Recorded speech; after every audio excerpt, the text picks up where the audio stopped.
Okay बेटा जी, बिस्मिल्लाहिर्रहमानिर्रहीम, अस्सलाम वालेकुम, वेलकम टू ऑल। तो आज हम अपना चैप्टर 15 स्टार्ट करेंगे मीटिंग के ऊपर इंशाअल्लाह। फैजान बच्चे कैसे हैं आप? सर मैं ठीक हूँ, आप बताएं सर। अच्छा बच्चे, अल्हम्दुलिल्लाह, अल्लाह का शुक्र है, ठीक हो गए। चलिए, क्लास शुरू करने से पहले थोड़ी सी हमारी जनरल डिस्कशन, ठीक है? मैंने अभी कुछ चीज़ें एनालाइज की हैं, हम इसके ऊपर थोड़ी सी बात करते हैं आप लोगों के साथ, थोड़ी सी गपशप। देखिए बेटा जी, आप सबकी जो एज है बच्चे, आप जिस एज के अंदर हो, इस एज में पढ़ाई वगैरह या उन मामलात में आपको ज़्यादा फोकस देने की हम लोगों को ज़रूरत नहीं होती। वजह क्या है कि भाई देखो, बेसिक इंग्लिश आप सबको पढ़ना समझना आती है। मतलब हम कहें पहली दूसरी छठी जब क्लास में होते थे आप, तब ज़्यादा फोकस आपकी स्टडी के ऊपर रखते होते थे कि यार आपको सीखना आ जाए, पढ़ना आ जाए, ये वो। इस स्टेज के ऊपर बेटा आपको तकरीबन सारा कुछ आता है। हमारा यहाँ पे काम ये होता है कि हम आपको कुछ कंसेप्ट जो होते हैं, लॉजिक्स जो होते हैं, वो क्लियर करा दें। साथ में ये होता है कि आपको एक तरतीब के साथ, सीक्वेंस के साथ चलना सिखा दें। और साथ में ये होता है कि भाई आपको कम से कम खुद एक पैटर्न मिल जाए कि आपने किसके ऊपर चलना है। That's it. बाकी आप इंग्लिश खुद पढ़ सकते हो यार, इसमें कोई लंबी चौड़ी चीज़ नहीं है। इस एज के ऊपर बेटा जो चीज़ हम सबसे ज़्यादा इग्नोर करते हैं, या जो चीज़ सबसे ज़्यादा मैटर करती है, वो होती है आपकी तरबियत। क्यों? इस स्टेज के बाद आपने डायरेक्टली किसी न किसी पोस्ट पे जाना होता है। आपने कोई ना कोई ऑफिसर बनना होता है, आपने कहीं ना कहीं पे मैनेजर लगना होता है, आपने कोई बिजनेस स्टार्ट करना होता है, जो भी करना होता है इस स्टेज के फौरन बाद शुरू हो जाता है। तो उसके लिए आपकी तरबियत इस स्टेज के ऊपर बहुत ही जरूरी हो जाती है, जिसके ऊपर बहुत ही कम फोकस किया जाता है या इंपॉर्टेंस दी जाती है। ये कह के जी अब आप मैच्योर हो गए हैं, अब आप प्रोफेशनल स्टडी में इस चीज की जरूरत नहीं है, आना पढ़ने पढ़े और नहीं पढ़ना ना पढ़े, आपकी अपनी मर्जी है, जाना है जाए, चले जाए। तो ये कह के इस चीज को एक जस्टिफाई कर दिया जाता है। एक टीचर जो है वो अपनी, आप कह सकते हैं, कमी को, अपनी कोताही को जस्टिफाई कर देता है कि जी हमें इस चीज की करने की जरूरत नहीं है, ये आपके घर वालों का काम है, आपने करना है, उनके उन्होंने करना था, बात खत्म। अभी जब मैंने आपसे पूछा कि आपका क्या हाल है, तो मुझे इससे तकरीबन एक बात कम से कम मुझे पता चली जहाँ पे आप लैग करें। देखो बेटा, पहली बात, उस्ताद जो होता है ना वो वालिद की जगह पे होता है, तो उसकी बात को माइंड नहीं करता। ये कभी ना सोचना कि मैं आपको कहीं पे डिसरिस्पेक्ट कर रहा हूँ, या आपको मैं नीचे दिखाने की कोशिश कर रहा हूँ, या मैं आपकी बेइज्जती या तौहीन करने की कोशिश कर रहा हूँ। नहीं बच्चे, मैं आपको आईना दिखा रहा हूँ कि अगर मैंने आज आपको आईना दिखा दिया तो मैं तो आपका उस्ताद हूँ। मुझे तो पता है, मुझे तो आपके हालात भी पता है, और ज्यादातर की मुझे घर के हालात भी पता है। तो लिहाजा मेरा और आपका एक रिश्ता और है। मैं कुछ चार बंदों के सामने बैठ के डंडोरा नहीं पीटूंगा कि ये बंदा ऐसा है। लेकिन कल को जब आप सोसाइटी में इंटर होंगे, मार्केट में इंटर होंगे, तो वहां पे बेटा उस्ताद नहीं होते, वहां पे लोग होते हैं, कंपेटिटर होते हैं, जो छोटी छोटी बातों को नोट करते हैं आपकी। तो लिहाजा बच्चे, हमारी लाइफ में छोटे छोटे हमारे एक्शन होते हैं जो हमारी एक पर्सनैलिटी को रिप्रेजेंट करते हैं, और हम उनके ऊपर बिल्कुल फोकस ही नहीं करते। हम उनको माइंड ही नहीं करते कि यार ये चीज जो है क्या मैटर भी करती है कि नहीं करती, पर बहर हाल करती है। एक सबसे बुरी चीज जो है वो हमारी सोसाइटी में आ गई है, यूरोपियन सोसाइटी से। क्या कहते हैं, ये जो लादीन लोग होते हैं, बेमजहब लोग होते हैं, इनकी तरफ से हमारी सोसाइटी में आ गई है कि भाई जो कहता है कहने तो बकवास कर रहा है, हमें क्या लेना देना, मतलब किसी के कहने से हमें क्या फर्क पड़ता है। तो ये बात सबसे गलत है बच्चे। हमारा इस्लाम, हमारा मजहब हमें ये चीज नहीं सिखाता कि भाई सोसाइटी जो मर्जी कहती रहे, आप अपनी मस्ती में लगे रहो। ये उन लोगों का काम है जिनको ना दीन की फिक्र है, दुनिया की फिक्र है, ना आखिरत की फिक्र है। वो जो करते रहे, उनका कुछ होता ही नहीं है। उनका सब कुछ दुनिया में, आखिरत में हिस्सा नहीं है, तो वो सारा कुछ यही इंजॉय करने के चक्कर में है। वो हलाल हराम गलत अच्छा किस चीज में फर्क ही नहीं करते, करते जाते हैं यार, कहने से किसी के क्या फर्क पड़ता है। लेकिन बेटा, हमारी सोसाइटी, हमारे नबी ने, हमारे दीन ने, हमारे मजहब ने, हमारे खुदा ने जो हमारी तरबियत की, जो हमें निजाम दिया है, वो इस चीज के खिलाफ है। आप सल्लल्लाहु अलैहि वसल्लम ने फरमाया कि जब कोई शख्स फौत हो जाए तो उसके बारे में अच्छी बातें किया करो। भाई क्यों? अब बातें करने से क्या फर्क होता है? आप सल्लल्लाहु अलैहि वसल्लम भी तो कहते हैं जैसे मर्जी करो, वो तो मर गया है, उसके अमाल का जवाब उसने देना। आपकी अच्छी या बुरी बातें करने से उसे क्या फर्क पड़ना है? नहीं बच्चे, आप सल्लल्लाहु अलैहि वसल्लम ने फरमाया कि उसके बारे में अच्छी बात किया करो। सेम इसी तरह वो शेर है ना कि आवाज खल्क को नकारा है खुदा समझो, कि जो लोग बोल रहे हैं बेसिकली उसको आप अल्लाह ताला की तरफ से वार्निंग समझो। अगर कोई बंदे आपको गलत कह रहे हैं या आपके बारे में गलत बात, अफवाह उड़ रही है, तो भैया 100% नहीं 10% तो सच्ची होगी। आखिर बात शुरू तो हुई होगी ना कहीं से। तो लिहाजा हम इस चीज को इग्नोर नहीं कर सकते। ये देखो ना, कॉलेजेस में, स्कूल्स में ये चीजें कह दी जाती है, जी ये उसका पर्सनल मैटर है। ऐसा कुछ नहीं है। हर शख्स एक माशरे का, एक सोसाइटी का हिस्सा होता है। हर मछली एक तालाब के अंदर रहती है, अगर वो गंदी हो जाए तो पूरा तालाब गंदा हो जाता है। हम टीचर क्या करते हैं खासतौर पे बड़े लेवल के ऊपर या प्रोफेशनल लेवल के ऊपर, मैं बेसिकली कहूँ तो मुझे इसमें कोई आर नहीं है कि हम कुछ हद तक मुनाफिकत का मुजाहरा कर जाते हैं। मैं अपनी बात भी करूँ, वजह क्या है कि हम किसी को हर्ट नहीं करना चाह रहे होते, हम सोचते हैं कि अगले की फीलिंग हर्ट नहीं हो। उसकी भी रीजन होती है क्यों हम सोच रहे होते हैं कि अगले की फीलिंग हर्ट होगी। उसकी वजह यह है कि उस स्टूडेंट की हमें नहीं पता कि तरबियत कैसी है। नहीं तो भाई एक उस्ताद बात करे और शागिर्द की मजाल हो कि उस्ताद की बात से हर्ट हो। उस बच्चे की तरबियत ऐसी होनी चाहिए कि एक टीचर उसको बात करे, चाहे वो सख्त बात भी, उससे हर्ट हो। मिसाल के तौर पे क्लासेस हो रही हैं, को एजुकेशन सिस्टम चल रहा है, गर्ल्स हैं, बॉयज हैं, तो टीचर कहते हैं जी हर किसी का अपना मामला है, पर्दा करो ना करो, जैसे भी करना है, बाहर घूमना फिरना है, मिलना जुलना जो भी करना है करो, बस क्लास में हमारे बस ठीक है, हमारा काम ये हमने कर लिया। नहीं बच्चे, आप टीचर हो भाई, आपको सोसाइटी तख्लीक करनी है, माशरा तख्लीक करना, यही लोग तो फ्यूचर है। और हमारा देख लो फ्यूचर आज क्या बेड़ा गर्क हुआ पड़ा है। ना हम दीन के, ना दुनिया के, रेलू कट्टे, आधे तितर आधे बटेर, कहीं पे समझ नहीं आती कहाँ फिट हो, धोबी के कुत्ते बन चुके हैं। और हम ये बात क्यों नहीं खुल के कहते लड़कियों को कि भाई आप बाकायदा पर्दे में आया करें, लड़कों को क्यों नहीं कहते कि आप अपने निजी लड़का करो। भाई हो सकता है उनकी फीलिंग हर्ट हो और हमारा जो है वो एनरोलमेंट छोड़ के चला जाए, वो दोबारा हमारे पास पढ़ने ना आए। तो क्या आप अपनी फीस के लिए, आप अपनी एनरोलमेंट के लिए पूरे का पूरा फ्यूचर दाव पे लगाओ, तो आप खुल के क्यों नहीं कहते कि ये चीज गलत है सोसाइटी में। भाई ये गलत है, ये हमारा माशरा है, हमारा इस्लाम है, हमें इजाजत नहीं देता। तो लिहाजा हम टीचर इस चीजों को इग्नोर करते हैं और खासतौर पे प्रोफेशनल स्टेज के ऊपर बहुत ज्यादा इग्नोर करते हैं। तो लिहाजा इस स्टेज के ऊपर आपकी बहुत ज्यादा तरबियत की जरूरत होती है, आपकी पर्सनैलिटी ग्रूम करने की जरूरत होती है, आप लोगों का इखलाक डेवलप करने की जरूरत होती है, जो बिल्कुल जीरो है, जीरो है। किसी यूनिवर्सिटी में, किसी कॉलेज में इसके ऊपर कोई काम नहीं हो रहा जी। प्रेजेंटेशन डेवलप कर लो, कम्युनिकेशन डेवलप कर लो, ये करा लो, वो करा लो, फलाने हैंड ऑन कोर्सेज करा लो, फलाना कंप्यूटर सिखा लो, यार वो सब ठीक है, लेकिन इंसान का इखलाक भी तो बनाओ, उसकी तरबियत भी तो बनाओ। कहीं पे जाके वो रिप्रेजेंट करे तो वो अगला बंदा सोचे कि हाँ जी ये किसी उस्ताद से पढ़ के आया हुआ। अब जो मैं अगली बातें करने जा रहा हूं बेटा, देखो हमारी छोटी छोटी तरबियत होती है, हमारे छोटे छोटे मामलात होते हैं। जब भी वो बात होगी ना तो दो बंदे हमेशा रिस्पॉन्सिबल होते हैं। जब भी आपको इसके ऊपर जज करता है तो वो कहता है कि या तो इसकी घर से तरबियत अच्छी नहीं हुई या इसको उस्तादों ने तरबियत नहीं की। और उस्ताद तो अब निकल ही चुके ना इस लिस्ट में। उस्तादों ने तो ये जिम्मेदारी अपने ऊपर से उतार दिया ना कि अपने बच्चों की तरबियत भी करनी है।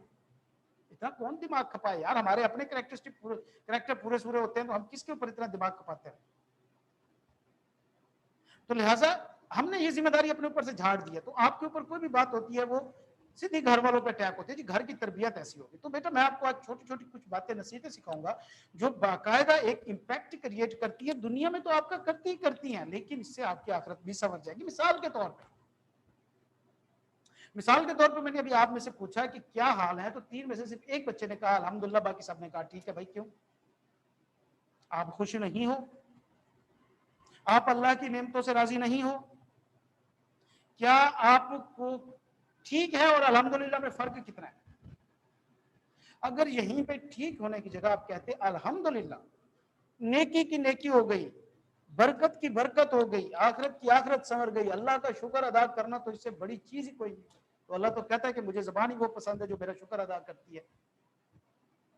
तो लिहाजा ठीक है, गुड है, फेयर है, इनफ है, वेल है, ग्रूम है, बकवास है यार ये सब। क्या है, हमें इतने प्यारे अल्फाज हमारे मजहब ने, हमारे इस्लाम ने, हमारे इखलाक ने, हमारी सोसाइटी ने हमें दिया है। अब अल्हम्दुलिल्लाह कहो जी, अल्लाह का शुक्र है जैसे भी है। हमसे पूछा जी कैसे चल रहा है यार, वाट लगी पड़ी है यार, और यार जिंदगी झंड हुई पड़ी है, पेपर पढ़ाई भी कुछ नहीं, और समझ नहीं यार क्या करे, बकवास हो गई है लाइफ। यार ये आपको पता है कि आपने जस्ट फॉर ग्रांटेड बातें की हैं, लेकिन आपने अल्लाह की कितनी नेमतों का कुफरान कर दिया है। अल्लाह की कितनी कर्म नवाजियां आपके ऊपर जिनका आपने बैठे बैठे ऐਵੇਂ ही झाड़ू फेर दिया। आपकी सेहत है, आपके बोल रहे हैं, आप सोच समझने की सलाहियत रखते हैं, आप पागल नहीं है, आप दिमागी तौर पे माजूर नहीं है, आप जिस्मानी तौर पे माजूर नहीं है, आप भूखे नहीं है, आप सड़कों पे नहीं सो रहे, आपके घर के ऊपर छत है, आपके पास इतने रिसोर्सेज हैं, आपको पीछे बैक एंड पे सपोर्ट है, आपके दोस्त हैं, फैमिली मेंबर हैं, माँ बाप है, बहन भाई हैं, और यार कितनी नेमतें। मैं सिंपल सी बात करूं ना कि नेमत की कदर मेरे से पूछ लो कि मुझे कोरोना हुआ, मेरे टेस्ट और स्मेल गायब हो गया है, तो मेरे से पूछो कि मैं खाना कैसे खाता हूं रोज। सिर्फ एक मीठे का टेस्ट आता है मुझे, सुबह डेली मुझे मीठे से नाश्ता करना पड़ता है, किसी और चीज से करने का दिल नहीं करता, तो मैं गुड़ और घी खा रहा हूँ, शक्कर के साथ कर लिया, गुड़ के साथ कर लिया। मेरे से पूछो ना नेमत क्या है, मुझे स्मेल नहीं आती सेंट की, परफ्यूम की, क्या चल रहा है, एक ही स्मेल है, वो आती है, पता नहीं वो किस चीज की, मुझे नहीं पता। सिर्फ एक यही कह के आप कितनी नेमतों का कुफरान कर देते हो और फिर सोचते हो आपकी जिंदगी में बरकत होनी चाहिए, फिर सोचते हो कि आपके पास हिदायत होनी चाहिए।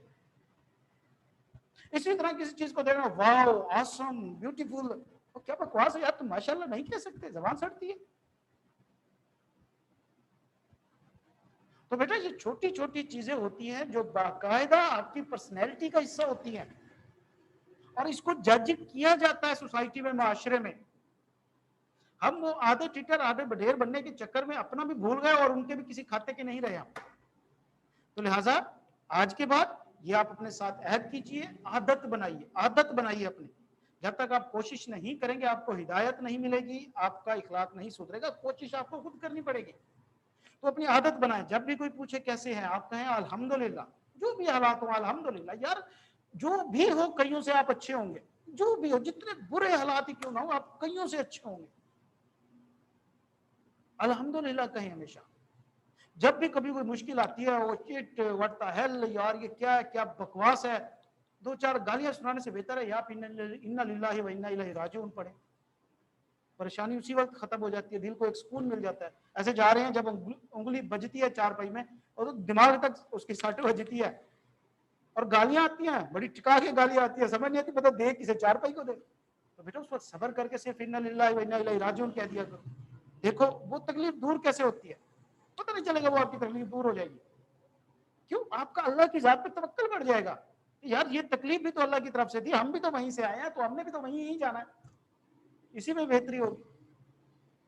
कोई चीज आपकी गुम हो जाती है, कोई धचका लगता है, कोई बुरी न्यूज सुनते हैं, लाइट चली जाती है, आप काम कर रहे हैं, तो आप यार ये सर पीटने और गालियां देने से बेहतर है आप इन्ना लिल्लाहि व इन्ना इलैहि राजिऊन कहो। आप जब उठो कोई अच्छी चीज लगे आपको, सुभान अल्लाह कहो, वाह आसम कहने के चक्कर में। जब कोई शख्स आपके साथ नेकी करे, थैंक यू, शुक्रिया कहने से बेहतर है जज़ाकल्लाह कहो उसे। इससे एक तो भाई आपकी तरबियत का पता चलेगा, आपके इखलाक का पता चलेगा, आपकी दुनियादारी का पता चलेगा, और दूसरे नंबर पे आपकी आखिरत तो सुधर ही रही है अल्हम्दुलिल्लाह साथ में। तो लिहाजा आइंदा आप सब इस पे कोशिश करेंगे बच्चों, सारे बताएं, इंशाल्लाह सर। सारे सारे जी सर किसने बोला है, ये बंदा सामने है, जी सर किसने? इंशाल्लाह सर, इंशाल्लाह सर, इंशाल्लाह। मैंने आधा घंटा लगा के सिखाया है जी सर। भाई दुम्मी हो आप, कसम से नहीं सीधे हो ना आप लोगों ने। चलो कोई नहीं, इस चीज को बेटा दिल पे नहीं लेते, बुरा भी नहीं महसूस करते, और ना मैं किसी को टॉन्ट करता हूँ। मेरा एक काम है, मैं आपकी तरबियत करूँ भाई, मैं तो अपना हक अदा करूँ ना, तो मैं तो अपनी आखिरत सुधारूं, आप तो लोग देखी जाइए, ठीक है। तो कोशिश करना बेटा इस पे, इसका आपको भी अजर मिलेगा, अल्लाह ताला मुझे भी अजर देगा, जिंदगी में बरकत भी होगी, आपके घर में, आपकी फैमिली में, आपकी आल औलाद में, माल में, रिस्क में, जान में, हर चीज में बरकत आ जाएगी। बस ये छोटी छोटी आदतें होती हैं जिनको आप संभालें बस।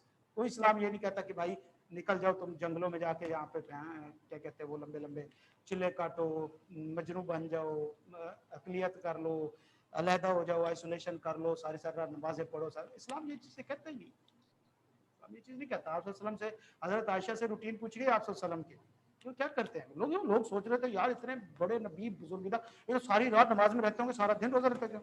हजरत आयशा ने फरमाया वो सोते भी हैं, वो नमाज भी पढ़ते हैं, वो रोजे रखते भी हैं, वो रोजे छोड़ते भी हैं, वो घरेलू फराइज भी अदा करते हैं, वो अजवाजी फराइज भी अदा करते हैं, तो उसमें कोई मसला नहीं, नॉर्मल लाइफ जीते हैं। अब आप सल्लम से बढ़ के तो हमें इस्लाम का नहीं पता ना कि क्या है।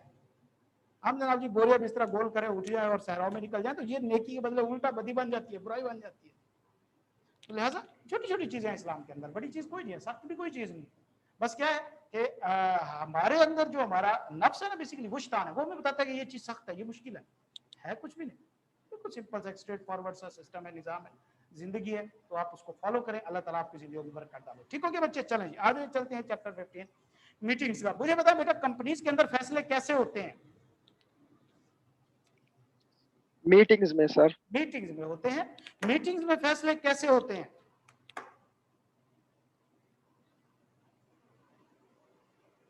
रेजोल्यूशन से सर। रेजोल्यूशन पास करके होते हैं, तो शाबाश।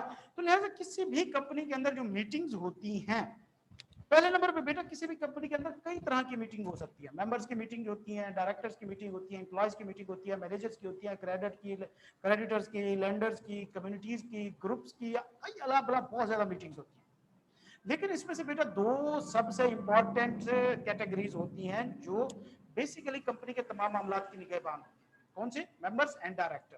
तो लिहाजा जो लॉ है वो डायरेक्टर्स की मीटिंग और मेंबर्स की मीटिंग के ऊपर ज्यादा फोकस करता है, डायरेक्टर की मीटिंग के ऊपर भी कम ही करता है। हमने देखा दो चीजें बताई, कोरम बताया था और उसकी रेजोल्यूशन वगैरह पास करने का तरीका बताया था।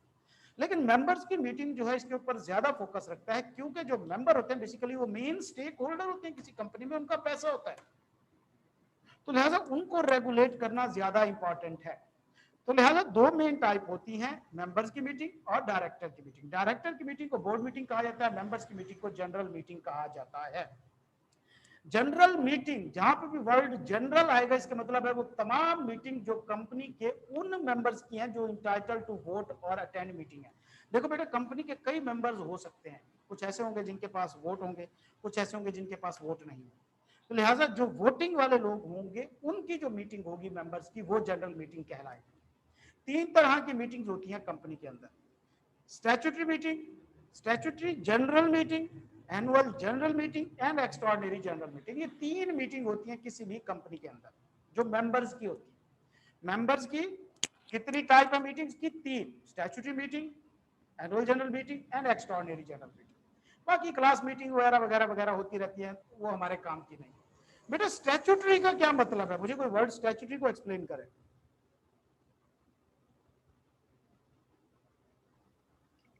सर कानून वगैरह के जो पहले रिक्वायर्ड मीटिंग बाय लॉ। तो लिहाजा बेटा स्टैट्यूटरी मीटिंग वो मीटिंग है जो रिक्वायर्ड बाय लॉ है कंडक्ट करना। मतलब लॉ कहता है कि हर कंपनी को ये मीटिंग कंडक्ट करनी पड़ेगी। एनुअल जनरल मीटिंग अपने नाम से ही जाहिर है कि भाई ये साल के आखिर में होनी है, सालाना मेंबर्स की मीटिंग होनी है। एक्स्ट्राऑर्डिनरी जनरल मीटिंग ये तमाम मेंबर्स की वो मीटिंग होती है जो स्टैट्यूटरी और एनुअल जनरल के अलावा होती है। अब हम पढ़ते हैं स्टैट्यूटरी मीटिंग। ये कौन सी मीटिंग होती है बेटा? ये वो मीटिंग होती है जो रिक्वायर्ड बाय लॉ होती है और ये सिर्फ एक बार कंपनी की लाइफ में होती है। मतलब कंपनी की लाइफ में सिर्फ एक बार ये मीटिंग होती है, और कब होती है? इनकॉर्पोरेशन के फौरन बाद होती है। और ये रिक्वायर्ड बाय लॉ होता है। क्यों? देखो कंपनी स्टार्ट होती है, मेंबर्स को नहीं पता होता कि कंपनी के मामलात क्या, थोड़ा बहुत उनको प्रोस्पेक्टस पढ़ के आइडिया हो जाता है, लेकिन ये तो नहीं पता होता कौन कौन शेयर होल्डर है, कौन कौन डायरेक्टर है, कौन कौन मेंबर है, क्या चेंज हो रही है, काम क्या है, बिजनेस क्या है। तो लिहाजा लॉ कहता है कि जब भी कोई कंपनी बनेगी तो वो अपने मेंबर्स के लिए एक स्टैट्यूटरी मीटिंग रखेगी ताकि उनको एक कंप्लीट आइडिया दिया जा सके कौन सी कंपनी को रिक्वायर है। हर पब्लिक कंपनी ये मीटिंग हेल्ड करेगी जिसका शेयर कैपिटल होगा।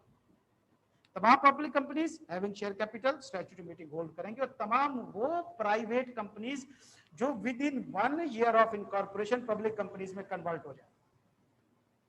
इन दो कंपनीज को क्या कहते हैं? स्टैट्यूटरी मीटिंग हेल्ड करने की रिक्वायरमेंट है।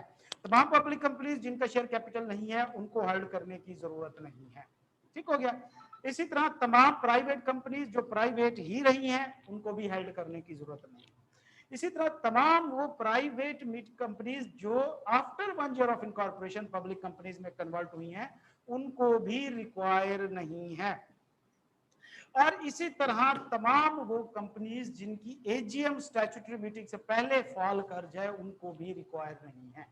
तो लिहाजा रिक्वायर किनको है? दो कंपनीज को, तमाम public companies having share capital and private companies converted into public companies within 1 year of its incorporation. किसको रिक्वायर नहीं है? तमाम public companies not having share capital, तमाम private companies converted into public company after 1 year of its incorporation, और तमाम वो companies जिनकी AGM statutory meeting से पहले आ जाए तो वो उनको रिक्वायर नहीं है कंडक्ट करना। क्लियर बेटा? Yes sir. स्टैट्यूटरी मीटिंग कब होल्ड करनी है? वो कहते हैं कंपनी कोई भी होगी वो maximum 9 month of its incorporation या 180 days from commencement of business certificate. कोई भी कंपनी होगी, आपने जब भी इस तरह का केस आए आपने एक टाइम लाइन बनानी है। जब इस तरह का केस आए आपने देखना होगा कि मैक्सिमम उसको 9 मंथ ऑफ इनकॉर्पोरेशन जो है वो मीटिंग कंडक्ट करनी होगी। ठीक है। हाँ, अगर उस कंपनी को कमेंसमेंट ऑफ बिजनेस का सर्टिफिकेट पहले मिल जाता है तो उसको 180 डेज के अंदर अंदर मीटिंग कंडक्ट करनी होगी। हम इसके केस स्टडी बनाते हैं।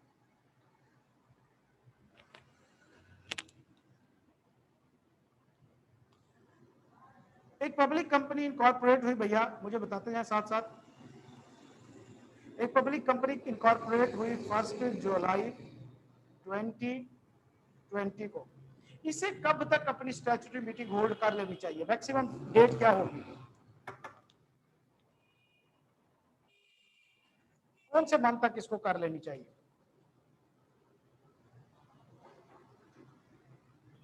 मार्च तक।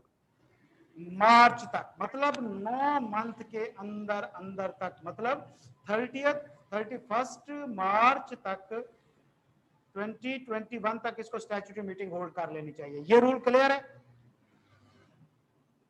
Yes sir.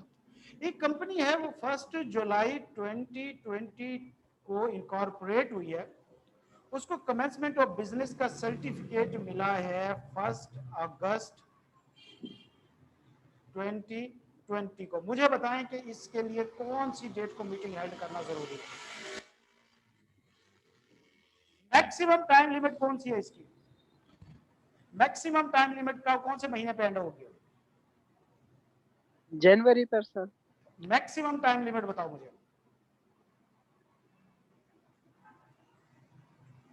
दो क्राइटेरियाज हैं जिसको हमने देखना है। एक तो है मैक्सिमम टाइम लिमिट, मैक्सिमम इसके 9 महीने 31 मार्च को खत्म हो जाएंगे, ऐसी बात है। Yes sir. दूसरा क्राइटेरिया ये देखना है कि अगर उसको कमेंसमेंट ऑफ बिजनेस का सर्टिफिकेट मिल गया है तो जिस दिन से उसे मिला है उससे 180 डेज के अंदर उसको मीटिंग कंडक्ट करनी है। तो 180 डेज कब बन रहे हैं? 1 अगस्त से आगे करें, देखें क्या बन रहे हैं। कोई भी एस्टिमेटेड डेट बता दे मुझे, 1-2 दिन ऊपर नीचे हो सकते हैं।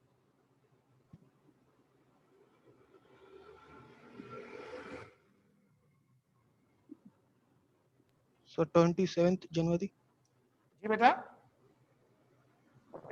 27 जनवरी। 27 जनवरी 2021। अब हमारे पास दो डेट आ गई है इस कंपनी के हवाले से, तो इसकी मीटिंग कब तक होनी चाहिए? जो अर्लियर डेट है, अर्लियर कौन सी है? 27 जनवरी तक इसको मीटिंग कंडक्ट कर लेनी चाहिए। तीसरा केस है, कंपनी इनकॉर्पोरेट हुई 1 जुलाई 2020 को और इसको कमेंसमेंट ऑफ बिजनेस का सर्टिफिकेट मिला भैया जाके 2 जनवरी 2021 को। मुझे बताएं कि इसकी मैक्सिमम डेट क्या होगी मीटिंग हेल्ड करने की? मार्च सर, 31 मार्च। 31 मार्च। दूसरी लिमिट क्या है? दूसरी लिमिट भी मुझे बता दें। जून सर। जून तक 2021। इसमें से अर्लियर कौन सी डेट है? 31 मार्च। तो 31 मार्च को इसको स्टैट्यूटरी मीटिंग कंडक्ट कर लेनी चाहिए। तो लिहाजा ये 3 तरह से केस स्टडी इसके अंदर आ सकता है। तो मैक्सिमम टाइम लिमिट जो होगी वो 9 मंथ होगी। हाँ, अगर कमेंसमेंट ऑफ बिजनेस का सर्टिफिकेट पहले मिल गया है तो उसकी 180 दिन के बाद अंदर अंदर उसको कंडक्ट करनी होगी। क्लियर है? सर, जी सर। इनकॉर्पोरेशन से पहले बिजनेस का सर्टिफिकेट कैसे मिलेगा जब इनकॉर्पोरेट ही नहीं हुए कर? ओ भाई, 9 मंथ फ्रॉम इट्स इनकॉर्पोरेशन है।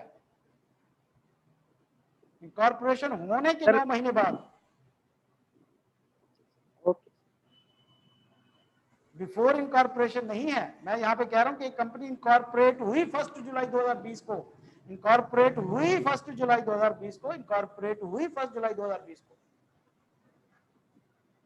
Okay sir. हाँ जी सर।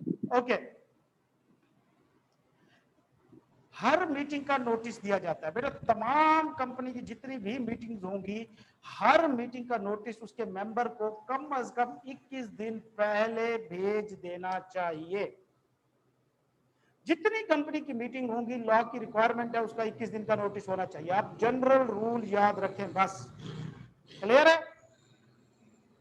अब जी देखो बेटा, सर। ये क्योंकि मीटिंग रिक्वायर्ड बाय लॉ है तो इसके अंदर क्या कुछ डिस्कस होना है, तो ये भी लॉ ने डिफाइन कर दिया। लॉ कहता है कि इस मीटिंग के अंदर कंपनी एक स्टैट्यूटरी रिपोर्ट प्रेजेंट करेगी। स्टैट्यूटरी रिपोर्ट क्या होती है? Report which is required to be considered and approved in the statutory meeting. ये एक रिपोर्ट होती है जिसका कंटेंट भी लॉ डिफाइन करता है कि ये प्रेजेंट की जाएगी, और ये रिपोर्ट भी मेंबर्स को 21 दिन पहले नोटिस के साथ भेज दी जाएगी। तो लिहाजा 21 दिन पहले स्टैट्यूटरी मीटिंग की कौन कौन सी डॉक्यूमेंट जाएंगी? एक नोटिस जाएगा प्लस स्टैट्यूटरी रिपोर्ट जाएगी मेंबर्स को। Yes sir. अच्छा, स्टैट्यूटरी रिपोर्ट का कंटेंट क्या है? वो कहते हैं कि उस रिपोर्ट के अंदर आपने लिखना है कि आपने टोटल शेयर फॉर कैश या अदर देन कैश कंसिडरेशन कितने इशू किए।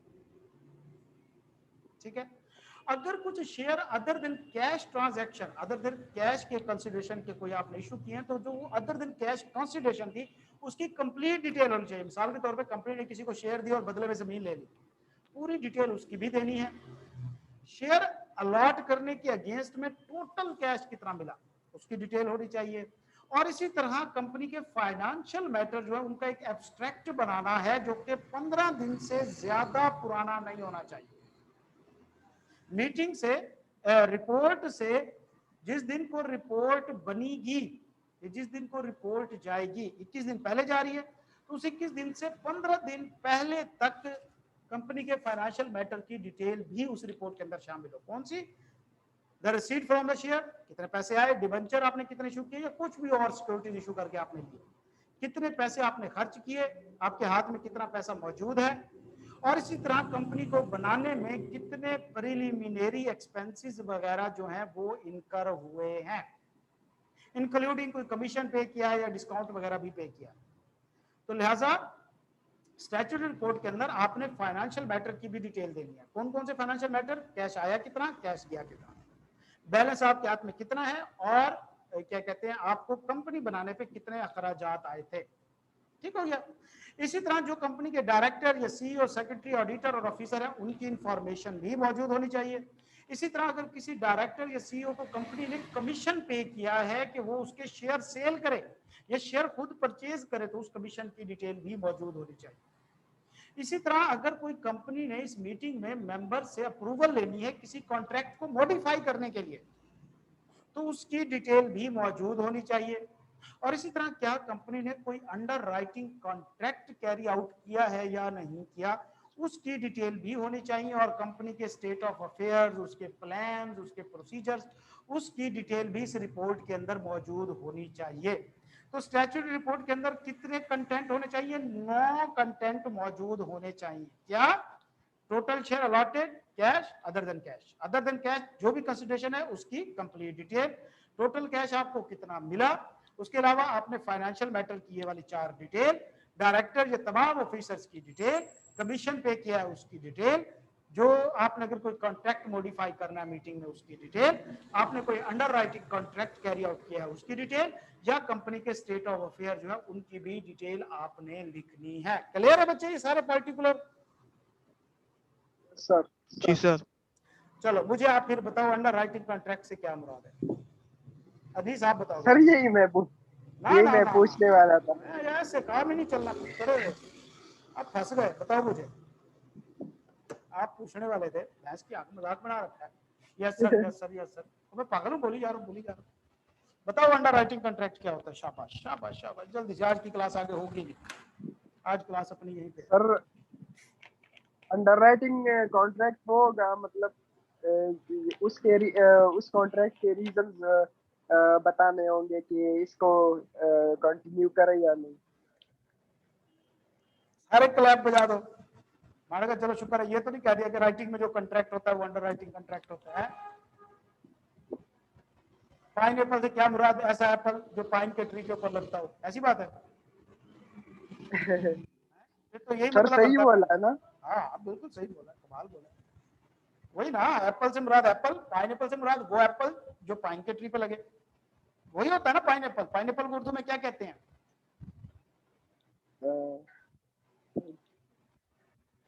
सर ये जो जिनकी उर्दू जबान है उनको पता होगा। पाइन एप्पल को उर्दू में क्या कहते हैं? अरबी जबान वालों को सर में मारना मैंने। अनानास कभी देखा है? अनानास, यस सर। हाँ, उसको पाइनएप्पल कहते हैं। तो अगर आपकी डेफिनेशन से पता देखा है। जाए तो ये वो वाला एप्पल जो पाइन के दरख्त पे लगता है। अंडर राइटिंग कंट्रैक्ट, मकसूद बच्चे कुछ है आइडिया? फैजान, मकसूद?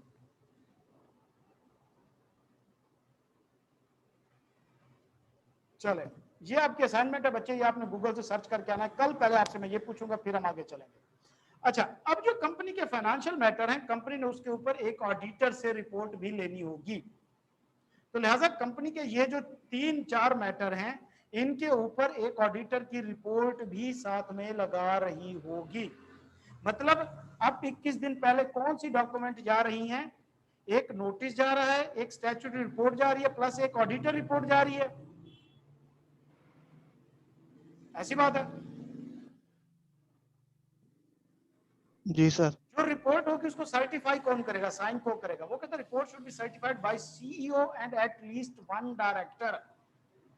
तो normal companies, normal public companies के केस में एक सीईओ और एक डायरेक्टर साइन करेगा। अगर कंपनी लिस्टेड है तो सीईओ, डायरेक्टर एंड सीएफओ 3 लोग साइन करेंगे उसको, और हर डायरेक्टर रिपोर्ट की copy along with auditor report जब मेंबर को सेंड की जाएगी, उसी वक्त कंपनी रजिस्ट्रार को भी सेंड कर देगी। मेंबर को कितने दिन पहले जा रही थी ये रिपोर्ट? 21 दिन पहले। तो भाई रजिस्ट्रार को भी 21 दिन पहले ये रिपोर्ट सेंड कर दी जाएगी। जनरल प्रोविजन क्या है कि कोई भी अगर रेजोल्यूशन स्टैट्यूट मीटिंग पास में होनी है तो वो कंपनी के मेमोरेंडम के मुताबिक पास होगी। Director are required to make available a list of member.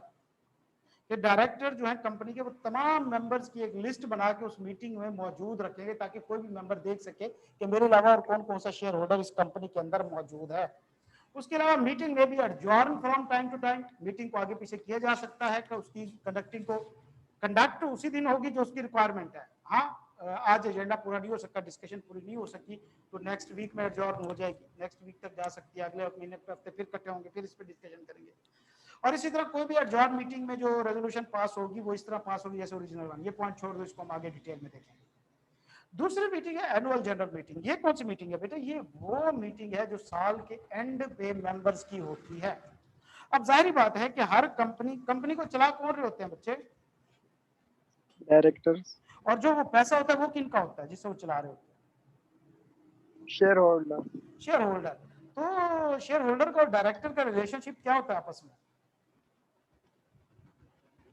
Agent का सर। एजेंसी का रिलेशनशिप होता है। तो जाहिर बात है फिर डायरेक्टर्स ने जवाब देना होता है शेयर होल्डर को उनके पैसे का। तो किस तरह डायरेक्टर जवाब देते हैं? रात को 10 बजे पैकेज लगा के फोन करके बता रहे होते हैं सर आपने पैसे यहाँ लगाए, यहाँ से आए, ये हुआ वो हुआ। ऐसे नहीं बच्चे। डायरेक्टर जो है वो साल के खत्म होने के बाद एनुअल जनरल मीटिंग कंडक्ट कराते हैं, और फिर क्या कहते हैं, उसमें मेंबर्स को अकाउंट्स वगैरह और पूरे साल की डिटेल जो है वो प्रोवाइड की जाती है। तो all companies except single member companies are required by law to hold an AGM. तो तमाम कंपनी सिवाय एसएमसी कंपनीज के तमाम कंपनीज जो है वो एजीएम होल्ड करेंगी। ये मीटिंग हर साल होगी। मेंबर जो है कुछ रेजोल्यूशन के ऊपर वोट करेंगे, और एजीएम को कौन बुला सकता है? डायरेक्टर बुलाएंगे हमेशा। स्टैट्यूटरी मीटिंग भी डायरेक्टर कॉल कर सकते हैं, एजीएम भी डायरेक्टर कॉल कर सकते हैं। मेंबर स्टैट्यूटरी मीटिंग भी कॉल नहीं कर सकते, एजीएम भी कॉल नहीं कर सकते। क्लियर है पॉइंट? जी सर। पर्पस क्या है? An AGM gives the member an opportunity to assess and discuss the company performance and situation. तो लिहाजा क्या होता है कि ये एजीएम जो होती है ये मेंबर्स को अपॉर्चुनिटी देती है कि भाई आप साल के आखिर में बैठ के तमाम कंपनीज के अफेयर मामलात को देख लो, उनके ऊपर आप अकाउंट्स की अप्रूवल वगैरह, डिविडेंड वगैरह अप्रूव होना होता है। तो ये सारे मामलात जो होते हैं एजीएम के होते हैं। एजीएम कब हेल्ड होनी है? पहली एजीएम बेटा इनकॉर्पोरेशन के 16 मंथ के अंदर अंदर हेल्ड होगी। सब्सिक्वेंट एजीएम साल खत्म होने के 120 दिन के अंदर अंदर कंडक्ट करानी होगी। फर्स्ट एजीएम इनकॉर्पोरेशन के 16 महीनों के अंदर अंदर कंडक्ट करनी मस्ट है, मस्ट है। लेकिन सब्सिक्वेंट जो होगी, बाकी अगले सालों के लिए जो मीटिंग होगी, वो साल खत्म होने के 120 दिन के अंदर अंदर कंडक्ट होनी चाहिए। क्लियर है बच्चे? हाँ, इस टाइम में 30 डेज की एक्सटेंशन मिल सकती है। किसकी? 120 डेज के अंदर, 16 मंथ के अंदर नहीं मिल सकती। 120 डेज के अंदर 30 डेज की एक्सटेंशन मिल सकती है। अगर कंपनी लिस्टेड है तो वो कमीशन से लेंगे अप्रूवल, अगर कंपनी अनलिस्टेड है तो वो रजिस्ट्रार से अप्रूवल लेंगे। क्लियर है बच्चे? जी सर। इस मीटिंग का भी नोटिस पीरियड 21 डेज होगा। तमाम मेंबर्स को इस मीटिंग का नोटिस 21 दिन पहले जाना चाहिए। और लिस्टेड कंपनी का मैंने आपको बताया, कोई भी जनरल डॉक्यूमेंट हो उसने इंग्लिश और उर्दू अखबार में मस्ट देना होता है, जिसकी नेशन वाइड सर्कुलेशन होनी चाहिए और वो न्यूज़पेपर भी डेली होना चाहिए। तो लिहाजा लिस्टेड कंपनी की कोई पब्लिक डॉक्यूमेंट हो आपने उसे इंग्लिश उर्दू अखबार में छपवा देना भाई। किस जगह पे एजीएम होनी चाहिए? सबसे पहले तो उस टाउन में होनी चाहिए जहां पे रजिस्टर्ड ऑफिस है कंपनी का। अगर उस टाउन में जगह नहीं है तो भाई किसी भी नियर बाय सिटी के अंदर हो सकती है जो रजिस्टर्ड ऑफिस के करीब हो। अगर कोई शख्स जो है वो वहां पर मौजूद नहीं है उस इलाके में या मीटिंग में फिजिकली नहीं आ सकता तो वीडियो लिंक की फैसिलिटी की रिक्वेस्ट कर सकता है कंपनी से। इसकी रिक्वायरमेंट कहते हैं कि एक तो पहले नंबर पे वो शख्स उस शहर का रिहायशी ना हो जिस शहर में मीटिंग हो रही है और उसके पास कम से कम 10% वोटिंग पावर हो। तो अगर ये दो कंडीशन मीट होती हैं तो वो बोर्ड ऑफ डायरेक्टर को 7 दिन कम से कम मीटिंग से पहले एप्लीकेशन लिख के कह सकता है कि मेरे लिए वीडियो लिंक की फैसिलिटी प्रोवाइड की जाए, मैं मीटिंग जो है वो वीडियो लिंक के ऊपर कंडक्ट करूंगा, अटेंड करूंगा। क्लियर है बच्चे? जी सर। तो लिहाजा एजीएम क्या है? ये वो मीटिंग है जो हर साल के एंड पे हर कंपनी ने होल्ड करनी होती है। किस किस कंपनी को रिक्वायर नहीं है एजीएम होल्ड करना? एसएमसी कंपनी को। किस कंपनी को रिक्वायर नहीं है 120 दिन के अंदर एजीएम होल्ड करना? आपने कहना एसएमसी को, तमाम वो कंपनी जिनको 30 डेज की एक्सटेंशन मिल जाएगी। क्लियर है मेरा क्वेश्चन आंसर?